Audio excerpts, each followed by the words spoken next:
मीरा की पदावली के अंतर्गत हमने उनकी विभिन्न विरह अनुभूतियों को पढ़ा और समझा विभिन्न पदों के माध्यम से। आपने देखा कि मीरा की जो भक्ति है उसमें अनन्यता है, आत्मसमर्पण है जो अन्यत्र दुर्लभ है।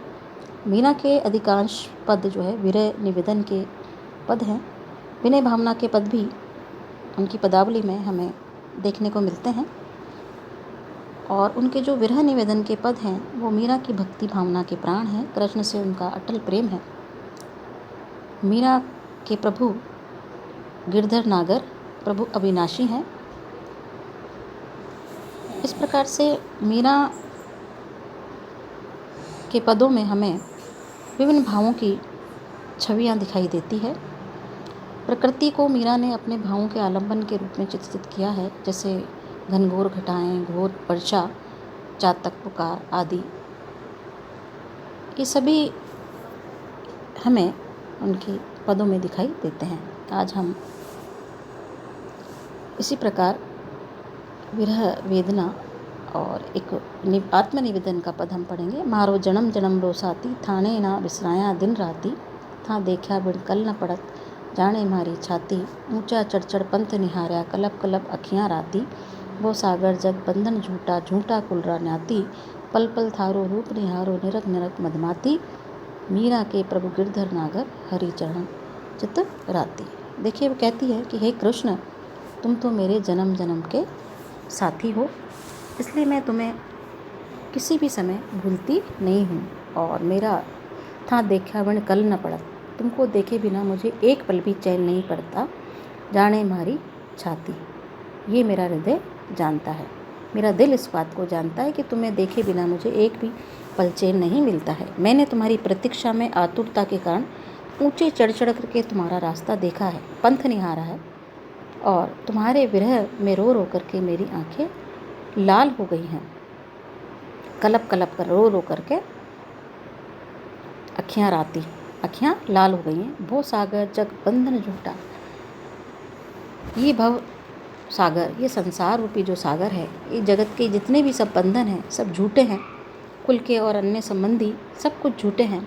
मीरा कहती है मैंने प्रत्येक पल, इसीलिए ये सब संसार जो है नश्वर है। पल पल थारो रूप निहारा, निरख निरख मदमाती, मीरा रे प्रभु गिरधर नागर, हरि चरण कल आती। इस प्रकार से मीरा कहती है कि मेरा प्रभु गिरधर नागर, मेरा चित्त तो हरि के अर्थात तुम्हारे चरणों में ही अनुरक्त हो गया है, अतः तुम्हारे बिना मेरा अन्यत्र कोई ठिकाना नहीं है। इसलिए मुझे अति शीघ्र दर्शन दे करके इस भव सागर, संसार सागर से मुझे मुक्त कराइए, क्योंकि इस संसार, ये जग का जो बंधन है सब झूठा है, सब कुछ निस्सार है। आगे वो कहती हैं बरसारी बदरिया सामन की मन भावन की, और सामन माँ उमगो मारो मनरी, भणक सुनरी हरि आमन की, उमड़ घुमड़ घण मेघा आया, दामन घण झर लामन री, बीजा बूंदा मैं आया बरसा, शीतल पवन सुहावन री, मीरा के प्रभु गिरधर नागर, बेला मंगन गामन री। तो यहाँ जो मीरा है उस समय का वर्णन कर रही है अपनी सखी से कि झरमर जो है मेघ बरस रहा है, बरसारी बदरिया, सावन की जो है बादल जो है घटाएं बरस रही है, बादल बरस रहे हैं। इस मनोहर सावन के माह में हमारा मन उमंग से भर गया है, क्योंकि वो कहती है अपनी सखी से कि मैंने सुना है कि कृष्ण के आने की जो बात है, आवाज़ है, मैंने सुन ली है। और सामन री मन भावन, सामन में हमारा मन उम गया, भनक सुनया हरि आमन की, क्योंकि मुझे ये भनक लगी है कि श्री कृष्ण आने वाले हैं। उमड़ घुमड़ घन मेघा आया, दामन घन झड़ लामन री, बीजा दाबू मेहा आया बरस्या, शीतल पवन सुनहावन री, मीरा के प्रभु गिरधर नागर, बेला मंगन गामन री। तो कहती है कि महकी बादलों की, बिजली की चमक ने पानी को और भी बरसा दिया है। दामन माने दामिनी बिजली, मेघा माने बादल, बेला माने समय, घन माने घन या बादल आकाश, और बिजली की चमक ने और भी पानी बरसा दिया है। मेघ की जो नन्ही नन्ही बूंदें पड़ रही है, और शीतल और सुहावनी हवा जो चल रही है, पवन जो चल रही है मंद मंद इस सावन के महीने में, मीरा कहती है कि मेरे प्रभु गिरधर नागर, ये समय तो मंगल गीत गाने का है, अर्थात तुम आ जाओ ताकि मैं आह्लाद आनंद खुशी से भर सकूं और मंगल गीत गा सकूं। यहाँ पर प्रकृति का जो है उद्दीपन रूप चित्रित हुआ है इस पद में। देखिए कि सामण माँ उमग्यो मारो मन, उमड़ घुमड़ घण मेघा आया, दामन घण झड़ लावण री, दामिनी चमक रही है और बादलों की झड़ी लगी हुई है। बीजा दाबू मेहा आया, बिजली बरस रही है, उसको चमक उसको दबा करके जो है बादल बरस रहे हैं। और मेघा आया बरस्या शीतल पवन सुहावन री, और हवा मंद मंद जो है पवन चल रही है। और ये मंगल गीत गाने की जो है बेला है, सावन का महीना है और बड़ा सुहावना, जिसमें कि विरहणी जो है मीरा जो है श्री कृष्ण के आने की बाट जो रही है और कहती है कि आप आकर के मुझे इस जो है आनंद की अनुभूति का एहसास मुझे हो, इसलिए तुम शीघ्र आकर है गिरधर नागर प्रभु, ये समय मंगल गीत गाने का है, अर्थात तुम आ जाओ ताकि मैं प्रसन्नता से भरकर मंगल गीत गा सकूं। आगे वो कहती चाल्या वाही देश प्रीतम पावा, चाल्या वाही देश, कहो कसुमल साड़ी रंगवा, कहो तो भगवा भेष, कहो तो मोतिन मांग भरावा, कहो छुटकावा केस, मीरा के प्रभु गिरधर नागर सुनियो बिरध नरेश। कहती कि किसी भी रूप में कृष्ण कोई सा भी वेश धारण कर पे कृष्ण जब मिल जाए तो वो रूप धारण करने के लिए वो तैयार है। चाल्या तो अपने मन से कहती है कि हे मन, उस देश तू चल जहाँ पर उसका प्रियतम बसता है, उसको मैं पा सकूँ। हे प्रियतम, अगर चाहो तो मैं कुसुम के रंग की साड़ी पहन लूँ, कहो कुसुमल साड़ी रघो तो भगवा वेश, या तो मैं भगवा वस्त्र धारण कर लूँ या कुसुमल रंग की जो मैं साड़ी धारण करूँ लाल रंग की।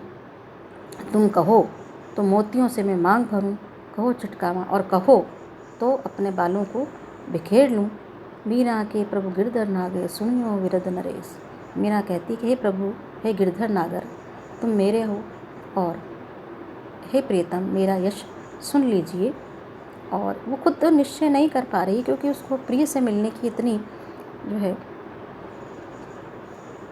उतावला है, पन उसके भीतर समाहित हो गया है कि उसको ये समझ नहीं आ रहा है कि कौन सा वेश उसके आराध्य कृष्ण को लुभा सकेगा।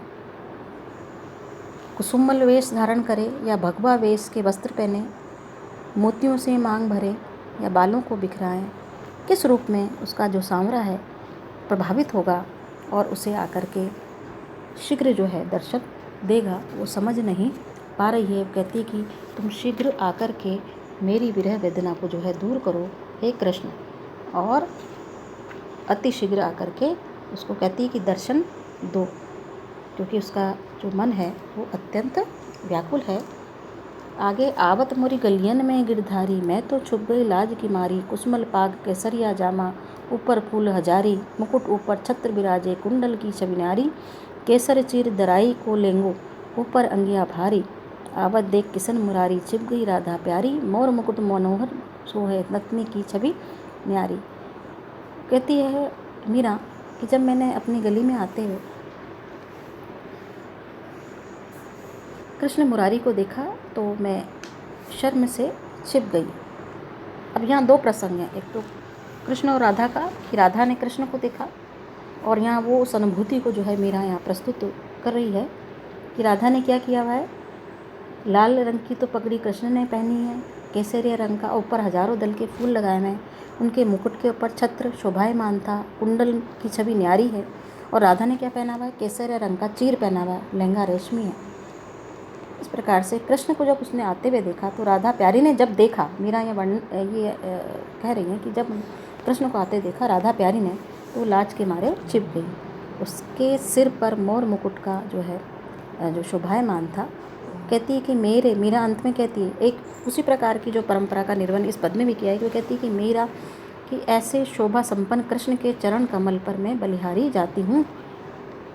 क्योंकि दोनों को जब उनने देखा, हे कृष्ण सुनो, मुरारी सुनो, प्यारी राधा खड़ी हुई विनती कर रही है कि मेरे स्वामी तो गिरधर नागर है और मैं उनके चरण कमल पर न्योछावर हुई जाती हूँ। इस प्रकार से इसमें दो बातें दिखाई देती हैं जिसमें राधा कृष्ण का प्रसंग है। तो इस प्रकार से दोनों पद में थोड़ा सा यहाँ पर